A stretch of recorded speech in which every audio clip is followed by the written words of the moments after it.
Hola, buenas tardes. Somos el equipo número 7, que está conformado por Aldrin Fernando Gómez Muñoz, Alan y Steven Piedra Gómez Ucedo y Devani Mariana Rodarte Ibarra.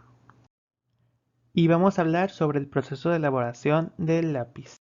Para la obtención del grafito se utiliza un horno eléctrico con la mezcla de coque y silicio. En las partes menos calientes del horno, que son alrededor de 2000 grados centígrados, se produce una reacción entre el carbón y el silicio para dar lugar a la formación de carburo de silicio, el cual al pasar otras zonas del horno a temperaturas superiores a 2500 grados centígrados se descompone, liberando así el silicio y dejando el carbón en forma de grafito. El silicio al liberarse va a ser un estado gaseoso, condensándose de nuevo en las zonas menos calientes.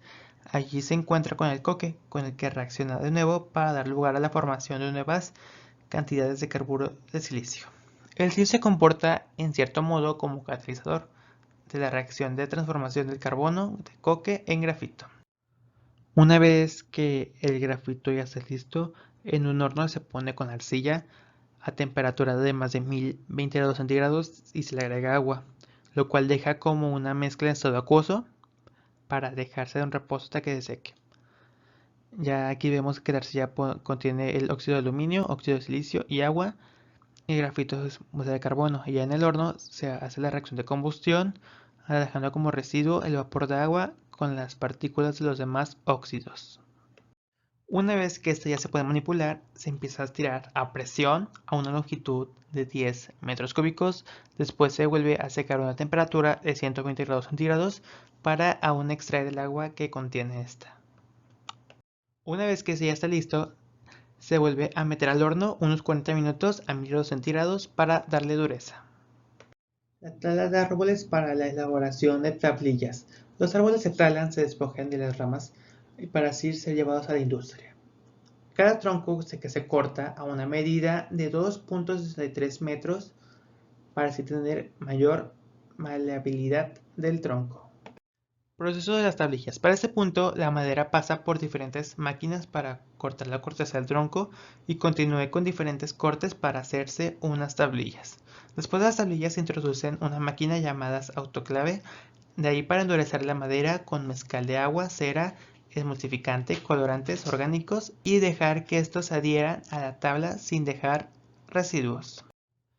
Para seguir con el proceso, las tablillas se introducen a una manera donde se hace un canalizado a la tablilla para posteriormente aplicar un adhesivo, donde las puntillas quedarán bien selladas para su uso y con otra tablilla se adhiere igualmente un pegamento para así quedar cerrado el lápiz por ambos lados. Una vez que se hace listo, ya se comienzan a comprimir con las tablillas, lo cual se crean los sándwiches, que es un conjunto de 8 lápices. Proceso de modelado. Cada sándwich pasa por una máquina de cortar, donde estas son cortadas perfectamente en la forma característica del lápiz. Después pasan por un tanque donde se adhieren la pintura clásica amarilla. Consecuencias negativas de la extracción de minerales por el medio ambiente. Cambios en la morfología del terreno. La extracción de minerales sobre la superficie de la Tierra da lugar a grandes excavaciones. Además, se deforestan grandes extensiones de tierra, teniendo como consecuencia las pérdidas de suelo por la erosión y alteración de algunos ciclos biogequímicos como el del agua. Contaminación de aguas subterráneas.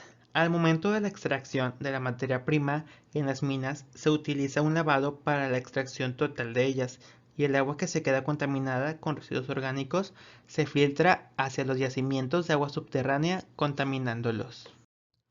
En conclusión, después de investigar el proceso de elaboración del lápiz y las afectaciones que llega a tener a los cuerpos de agua, se establece que la principal causa de contaminación es en la extracción de la materia prima. Un ejemplo es el carbón y la madera, ya que el agua contaminada desciende por las minas hacia las aguas subterráneas, contaminándola.